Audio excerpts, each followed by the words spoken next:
Eu sei o que você está pensando, que eu deveria ter percebido antes, que os sinais estavam todos ali gritando na minha cara.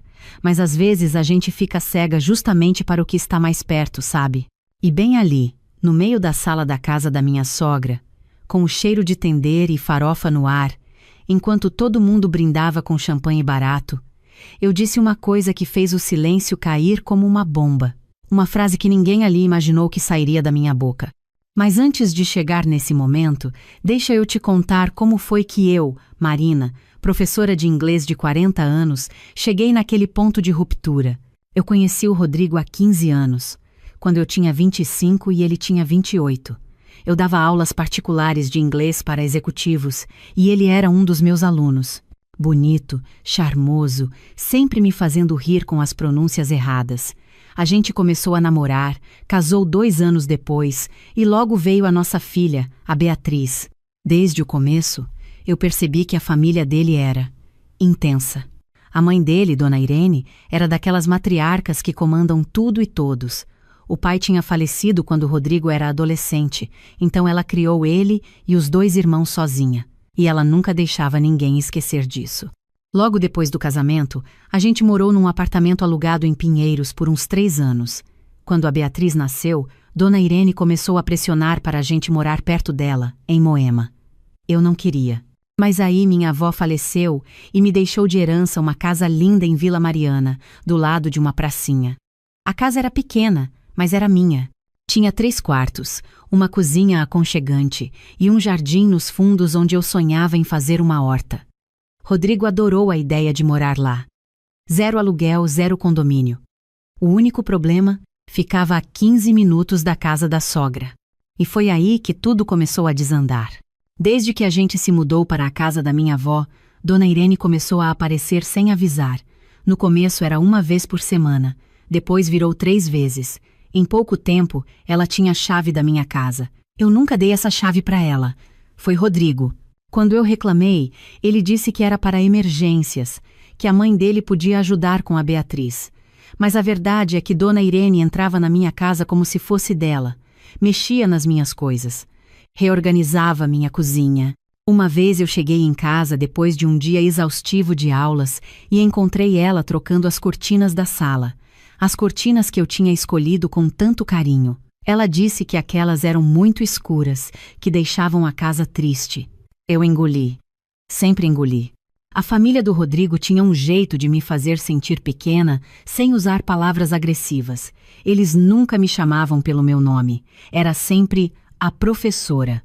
Como se fosse um título, mas dito com aquele tom que deixava claro que não era um elogio. A professora chegou. A professora vai servir o bolo? A professora sabe fazer esse prato? Eu me formei em letras pela USP, fiz especialização em Londres, falava 4 idiomas, mas para eles eu era só a professora, como se eu fosse uma figura decorativa que tinha se casado com o filho deles por sorte. Rodrigo nunca me defendia. Quando eu reclamava, ele dizia que eu era sensível demais, que a família dele era assim mesmo, que era carinho. Carinho. Aquela palavra virou uma desculpa para tudo. Dona Irene fazia comentários sobre meu peso. Carinho. Os cunhados faziam piadas sobre professores ganharem pouco. Carinho. A família inteira esquecia do meu aniversário, mas fazia festa de 3 dias para qualquer primo distante. Também era carinho. Eu trabalhava muito, dava aulas de segunda a sábado, às vezes até 3 turnos por dia. Acordava às 6 da manhã, deixava a Beatriz na escola, ia para a escola de idiomas onde eu trabalhava, depois dava aulas particulares à tarde, voltava correndo para buscar minha filha, fazia janta, ajudava com lição de casa, colocava ela para dormir. E ainda tinha que lidar com as demandas da família do Rodrigo. Todo domingo era almoço na casa da Dona Irene. Obrigatório. E adivinha quem tinha que ajudar a preparar a comida? A professora. Rodrigo trabalhava como gerente de vendas numa empresa de tecnologia. Ganhava bem, mas não tão bem quanto ele gostava de fingir. A gente dividia as contas de casa meio a meio, mas como a casa era minha, eu também pagava IPTU, manutenção, tudo que envolvia a propriedade. Mesmo assim, eu conseguia guardar um dinheirinho todo mês. Não muito, mas o suficiente para me sentir segura. Eu tinha uma poupança, um fundo de emergência e um investimento pequeno em CDB que minha avó tinha me ensinado a fazer antes de morrer. Um dia, há cerca de 6 meses atrás, eu estava organizando uns papéis no escritório quando encontrei uns extratos bancários do Rodrigo. Não era minha intenção bisbilhotar, mas os papéis estavam ali, em cima da mesa, e eu vi o nome de uma empresa que eu não conhecia. Matos, Rodrigues Empreendimentos. Era a empresa do irmão mais velho dele, o Carlos. Eu sabia que o Carlos tinha uma construtora pequena, mas nunca tinha ouvido falar em Rodrigo investir nela. Fui atrás. Comecei a olhar mais de perto.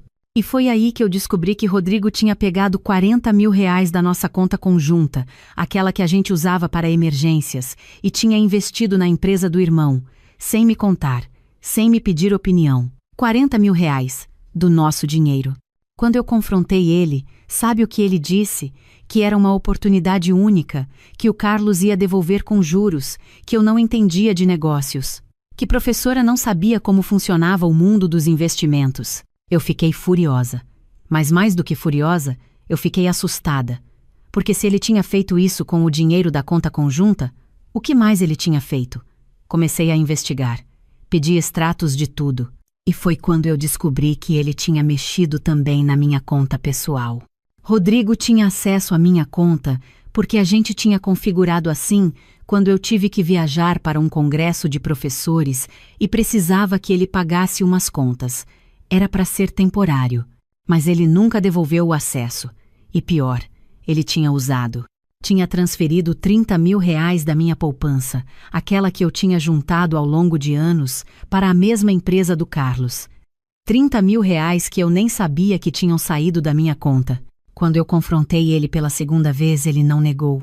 Ele disse que era uma emergência, que o Carlos estava com problemas com um fornecedor, que se a empresa quebrasse seria culpa minha por não ajudar a família. A família. Sempre a família dele. Nunca a nossa família. Nunca eu e a Beatriz. Sempre a mãe, os irmãos, os sobrinhos, os primos. Eu quase pedi divórcio ali mesmo, mas aí eu pensei na Beatriz. Ela tinha só 2 anos e meio, era tão pequenininha, tão ligada no pai. Eu tinha medo do que poderia acontecer numa briga judicial. Medo de perder a guarda compartilhada. Medo de ter que dividir minha filha entre 2 casas. E tinha também o peso cultural, sabe? Aquela coisa de manter a família unida, de não desistir do casamento, de dar mais uma chance. Minha mãe, que mora em Campinas, me ligava toda semana dizendo para eu ter paciência, que todo casamento tinha problemas, que eu não podia jogar tudo fora por causa de dinheiro. Então eu fiquei, mas estabeleci regras. Rodrigo teve que tirar o acesso da minha conta. Eu troquei todas as senhas, abri uma conta nova, só minha, onde eu comecei a guardar meu salário. Deixei só o essencial na conta conjunta para as contas da casa, e deixei bem claro. Se ele fizesse isso de novo, eu ia embora. Ele prometeu que não ia. Chorou, me abraçou, disse que tinha sido um erro, que estava desesperado, que nunca mais ia acontecer. Eu quis acreditar, mas no fundo, eu sabia que tinha perdido a confiança. Os meses passaram. Outubro, novembro. A família do Rodrigo começou a planejar o Réveillon. Todo ano eles faziam uma festa grande na casa da Dona Irene, mas esse ano ela disse que queria fazer algo especial. Afinal, ia ser o aniversário de 60 anos dela em janeiro, então ela queria comemorar em grande estilo. Em outubro, num daqueles almoços de domingo, ela fez o anúncio. A gente estava todos sentados na mesa, comendo feijoada. Tinha Dona Irene na cabeceira, os 3 filhos dela com as respectivas famílias, mais uns primos e uma tia. Eu estava ali, quieta como sempre, servindo arroz para a Beatriz, quando Dona Irene bateu o garfo no copo para chamar atenção. Gente, eu tenho uma surpresa para vocês, ela disse com aquele sorriso largo. Esse ano a gente não vai comemorar o Réveillon aqui em casa. Eu aluguei um resort em Angra dos Reis. São 5 dias, do dia 28 de dezembro ao dia 2 de janeiro. Chalés de frente para o mar, restaurante all-inclusive, festa de Réveillon na praia. Vai ser inesquecível. Todo mundo começou a gritar de alegria, bater palmas. Os cunhados comemorando, os sobrinhos pulando. Rodrigo abraçou a mãe, dizendo que ela era a melhor mãe do mundo. E eu ali, sentada, segurando o prato da Beatriz, pensando. 5 dias em Angra. Ia ser caro, muito caro. Mas a gente ia conseguir pagar, eu podia fazer uns turnos extras de aula. Aí eu perguntei bem baixinho. E a que horas a gente precisa sair no dia 28? Eu preciso avisar na escola que vou faltar esses dias. O silêncio que caiu na mesa foi estranho. Todo mundo parou de falar. Dona Irene olhou para mim com aquele olhar, aquele que eu conhecia bem. O olhar de você não entendeu nada. Marina, ela disse, e era raro ela usar meu nome.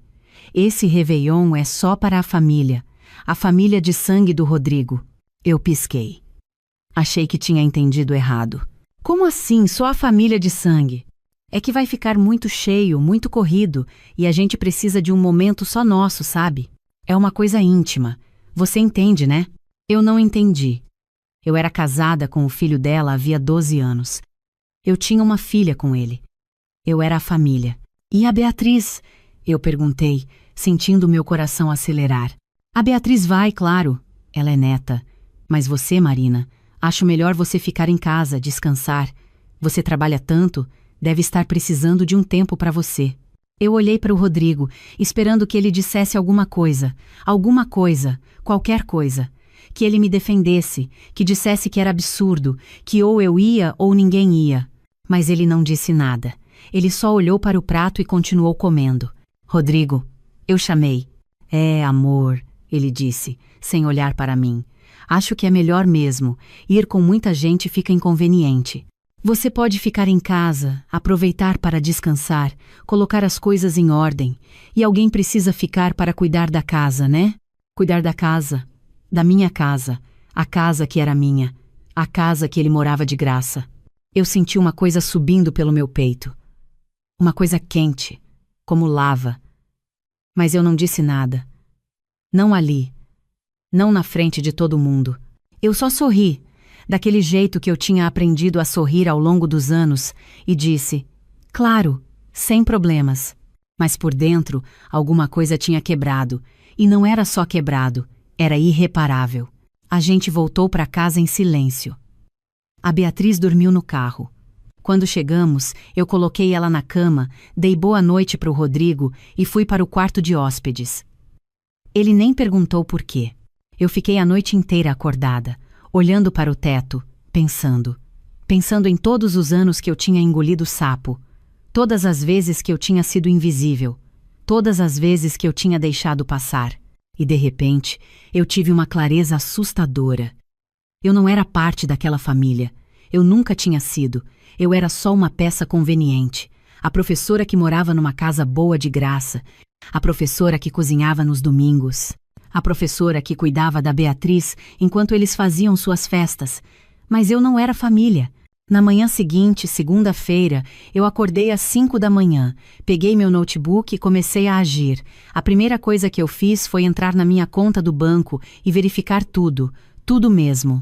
Extratos dos últimos 6 meses. E foi aí que eu vi. Rodrigo tinha voltado a mexer. Ele tinha conseguido acesso de novo, não sei como, e tinha transferido mais 20 mil reais da minha conta nova para a conta dele. 20 mil reais que eu tinha guardado com tanto sacrifício. Dessa vez, eu não confrontei ele. Eu não disse nada. Porque eu percebi uma coisa. Se eu falasse, ele ia dar desculpas, ia prometer mudar, ia chorar, e eu ia ficar presa naquele ciclo. Eu precisava agir. Liguei para o banco. Expliquei a situação. A atendente foi muito profissional. Ela disse que eu podia fazer um boletim de ocorrência por apropriação indébita, que o que Rodrigo tinha feito era crime. Eu anotei tudo. Mudei todas as senhas. Ativei a autenticação em 2 fatores. Bloqueei qualquer tipo de acesso que não fosse presencial com o documento. Depois, liguei para meu advogado. Sim, eu tinha um advogado, aquele que tinha cuidado da herança da minha avó. Marquei uma reunião para terça-feira. No escritório do Dr. Augusto, eu contei tudo. Tudo mesmo. Os 40 mil da conta conjunta, os 30 mil da primeira vez, os 20 mil da segunda. Os extratos estavam todos ali, impressos, com as datas, os valores. Doutor, Augusto olhou para mim com seriedade e disse: Marina, isso é apropriação indébita e estelionato. Você pode processar criminalmente. Mas antes disso, você precisa proteger seu patrimônio. Foi aí que eu tomei uma decisão. Eu ia proteger tudo. Tudo mesmo. Dr. Augusto me orientou passo a passo. Primeiro, tirar o nome do Rodrigo de qualquer coisa que tivesse meu nome junto. Segundo, fazer um inventário completo dos bens. A casa era minha, registrada só no meu nome. Eu tinha um carro velho, mas era meu. As economias que restaram, minhas. Terceiro, preparar um pedido de divórcio. Quarto, pedir a guarda integral da Beatriz com base no comportamento irresponsável financeiramente do Rodrigo e na falta de estrutura emocional. Mas eu ainda não ia fazer nada. Ainda não, porque eu queria esperar o momento certo, e o momento certo estava chegando. Dia 28 de dezembro, o Réveillon em Angra. Os dias passaram. Dezembro chegou. A família do Rodrigo estava eufórica com a viagem. Dona Irene ligava quase todo dia para falar dos detalhes. Tinha grupo de WhatsApp, tinha lista de roupas, tinha até sorteio de quem ia dividir chalé com quem. Eu não estava no grupo, claro. Mas Rodrigo me contava algumas coisas, como se fosse natural eu não estar indo. Eu fingia que estava tudo bem. Fazia janta, arrumava a mala da Beatriz, sorria. Mas por dentro, eu estava executando meu plano. Dia 20 de dezembro, exatamente uma semana antes da viagem, eu fui ao banco de novo. Dessa vez, eu transferi todo o dinheiro das minhas contas para uma conta nova, em outro banco, com senha que só eu sabia. Eram 110 mil reais. Todo o meu suado dinheiro que eu tinha guardado ao longo da vida, mais a herança líquida da minha avó que ainda estava investida. Eu também cancelei o limite do cartão de crédito que tinha o Rodrigo como adicional. Bloqueei tudo. Ele não ia conseguir usar nem um centavo. Depois eu fui até a escola onde eu dava aula e pedi férias antecipadas. Expliquei que tinha uma emergência familiar. Eles autorizaram. Peguei todas as minhas coisas do armário, despedi dos colegas e saí de lá com uma sensação estranha de liberdade. Dia 27 de dezembro, véspera da viagem, Rodrigo estava empolgado. Ele mal olhou para mim durante o dia. Passou a tarde organizando mala, conferindo reservas, conversando no telefone com os irmãos. À noite a gente jantou em silêncio. Beatriz estava animada, falando da praia, dos peixes, do Papai Noel que ia aparecer no hotel. Eu sorri para ela, dei um beijo na testa e disse que ia sentir muito a minha falta. Mas mamãe não vai? Ela perguntou, com aqueles olhos enormes. Não, amor. Mamãe precisa ficar para cuidar da casa. Mas você vai se divertir muito, e quando voltar a gente faz um passeio só nós duas, tá bom? Ela concordou, mas eu vi que ficou triste. Aquilo doeu muito, mas eu sabia que era temporário. Dia 28, 6 da manhã.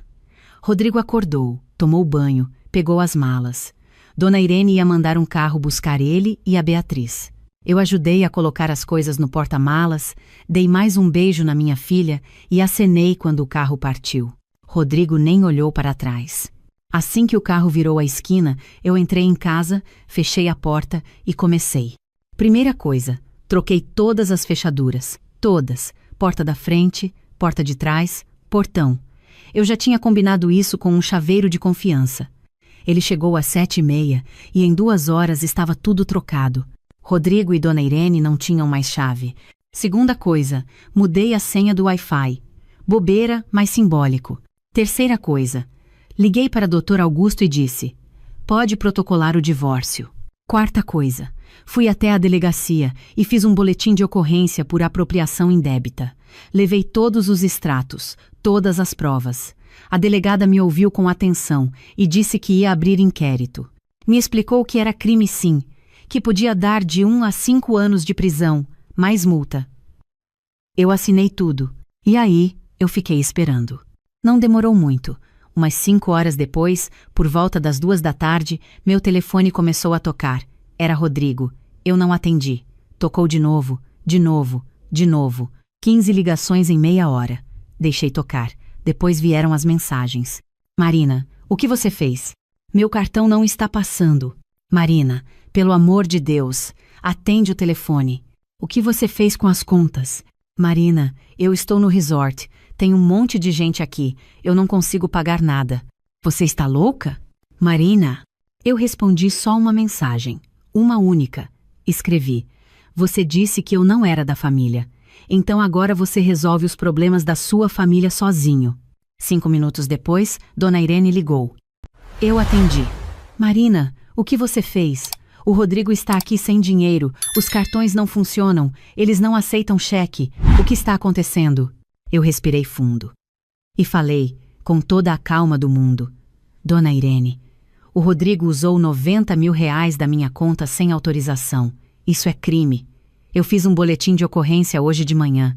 Eu bloqueei todas as contas que tinham meu nome porque são minhas. E eu pedi divórcio. O advogado vai mandar os papéis essa semana. Silêncio do outro lado. Você não pode fazer isso, ela disse, e pela primeira vez eu ouvi medo na voz dela. Eu posso. E eu fiz.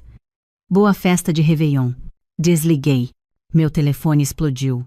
Mensagens dos cunhados, da tia, dos primos, todos furiosos, dizendo que eu era louca, que eu ia me arrepender, que eu tinha estragado a festa da família. Família.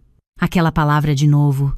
Eu bloqueei todos os números, menos o do Rodrigo, porque eu precisava que ele recebesse a mensagem do advogado. Eles ficaram 2 dias em Angra. Dona Irene acabou pagando tudo no cartão dela, perdeu quase 30 mil reais. Fiquei sabendo depois que ela ficou devendo no cartão e teve que parcelar. O Carlos, o irmão mais velho, tentou cobrir, mas não tinha todo o dinheiro. Foi um caos. O Réveillon que ia ser perfeito virou um pesadelo. Rodrigo voltou no dia 2 de janeiro. Tocou a campainha da minha casa. A minha casa. Eu abri a porta, mas deixei a corrente. A gente precisa conversar. Ele disse. Não precisa. Você vai receber a citação do divórcio semana que vem. Meu advogado já tem tudo. Marina, você enlouqueceu? Você destruiu a nossa família. Família? Eu ri. Eu realmente ri. Rodrigo, você e sua mãe deixaram muito claro que eu não sou da família. Então agora você vai ter sua família de volta. Sem mim e sem o meu dinheiro. Eu vou processar você. Você me bloqueou de tudo. Você me roubou 90 mil reais. Tem boletim de ocorrência. Tem inquérito. Tem advogado. E tem provas. Você que vai responder, não eu. Ele ficou branco. E a Beatriz? A Beatriz fica comigo. Guarda integral. Você pode ter visitas supervisionadas até provar que tem condições de cuidar dela, mas não vai morar aqui. E não vai usar o meu dinheiro para sustentar sua família. Mas onde eu vou morar? Não é mais problema meu, Rodrigo. Fechei a porta. Foram 2 meses de inferno. Rodrigo tentou de tudo. Tentou voltar, tentou me convencer, tentou fazer escândalo. Dona Irene apareceu na porta da escola onde eu dava aula, querendo conversar. Eu chamei segurança. Os cunhados mandaram mensagens ameaçadoras. Eu encaminhei tudo para o advogado. O processo foi rápido porque as provas eram incontestáveis. Rodrigo assinou um acordo. Devolveria os 90 mil em parcelas durante 10 anos. Se não pagasse, seria preso. O divórcio foi homologado em março. Guarda integral da Beatriz para mim, visitas para ele 2 vezes por semana na casa da Dona Irene com supervisão. Hoje é setembro. Faz 8 meses que eu tomei aquela decisão. A Beatriz está bem. No começo ela estranhou, mas aos poucos entendeu que o papai tinha feito coisas erradas e que a gente ia morar só eu e ela por um tempo. Eu continuo dando aulas, mas agora sem o peso da família do Rodrigo nas costas. A casa é mais silenciosa, mais leve. Rodrigo mora com a mãe. Perdeu o emprego 2 meses depois do divórcio porque a empresa descobriu que ele tinha dívidas. Está trabalhando num emprego menor agora, tentando pagar o que deve. Dona Irene me odeia, mas eu não ligo mais. Eu não bloqueei apenas as contas bancárias. Eu bloqueei o acesso deles à minha vida inteira. E sabe de uma coisa? Eu deveria ter feito isso muito antes. Porque aquela frase que eu disse na sala da Dona Irene, no dia do anúncio do Réveillon, aquela frase que ninguém acreditou, quando todo mundo estava celebrando, e eu, com toda a calma do mundo, levantei e disse: então esse é o último almoço de domingo que eu venho aqui. Todo mundo riu, acharam que era piada. Mas não era, e eu cumpri. Nunca mais voltei. Às vezes eu passo pela rua da casa da minha sogra, vejo o carro do Rodrigo estacionado lá, e eu sinto pena. Não pena dele, pena da pessoa que eu era.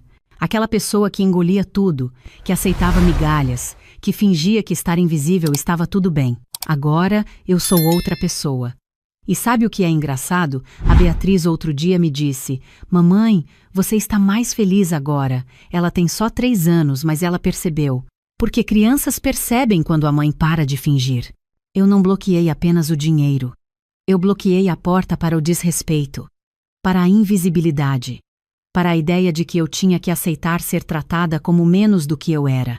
E você sabe o que eu aprendi? Que a gente ensina as pessoas como nos tratar. Durante 12 anos eu ensinei que estava tudo bem me chamarem de a professora, que estava tudo bem mexerem nas minhas coisas, que estava tudo bem me excluírem, que estava tudo bem roubarem de mim. Não está tudo bem. Então, se você está lendo isso e se identificando, se você está naquela situação onde você é invisível na sua própria vida, onde você é apenas uma peça conveniente na vida de outras pessoas, eu te digo, você não precisa explodir. Você não precisa fazer um escândalo. Você só precisa parar de fingir, parar de sorrir quando não está feliz, parar de aceitar migalhas quando você merece o banquete inteiro. Bloqueie o que precisa ser bloqueado. Feche a porta para quem não te respeita e construa a vida que você merece. Porque no final das contas, a única família que importa é aquela que te vê, que te valoriza, que te respeita. E às vezes, essa família é só você e sua filha. Numa casa silenciosa, com as portas trancadas e todas as senhas trocadas. E está tudo bem.